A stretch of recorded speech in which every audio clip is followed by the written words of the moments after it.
What is it?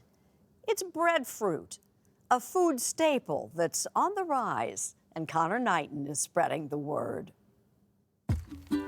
Okay, Conor, you ready? All right, yeah, I'm ready. Woo, All nice right. catch.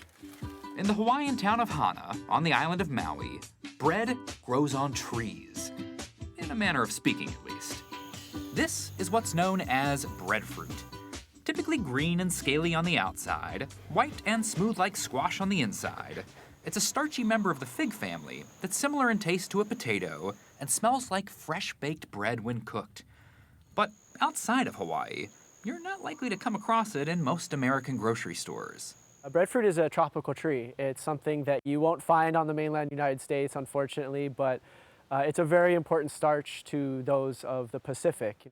Mike Opgenorth is the director of Kahanu Garden, home to the largest collection of breadfruit trees in the world. We have 150 varieties of breadfruit, represented by 300 trees. Believe it or not, none of those trees are native to Hawaii.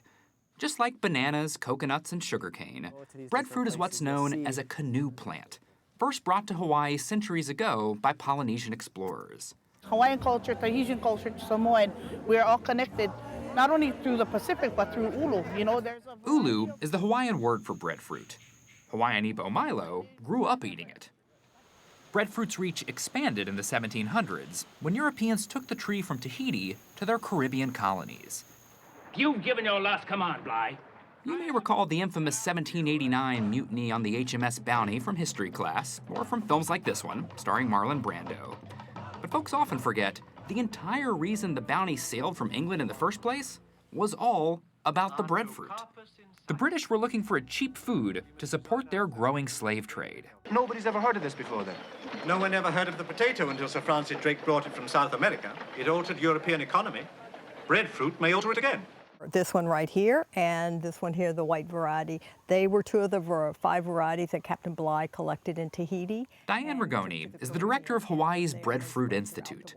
This one, the Ma'afala from Samoa, this is the first variety that we've been distributing around the world. Rigoni has analyzed the varieties and has been working to propagate the most nutrient-rich, fastest-growing ones in places where they could do the most good today.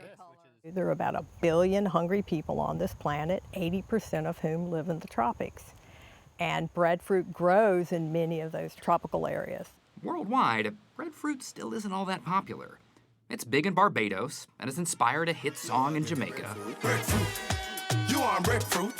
Just tell me if you want breadfruit. Breadfruit. But Rigoni thinks the fruit never really reached its full potential. That may be changing. It's a rediscovery, and for a lot of people, it's a revelation because they knew nothing about breadfruit. Today, Hawaiian businesses sell breadfruit pizza, breadfruit bagels, even breadfruit vodka. The fruit can be used for home consumption, but then also sold to provide economic development and opportunity. A company in Puerto Rico, where breadfruit is known as pana, sells breadfruit French fries. In Indonesia, they sell breadfruit chips. For islands so reliant on imports, breadfruit's a locally grown food source that could potentially be a lucrative export. Breadfruit is part of our future, not just part of our past.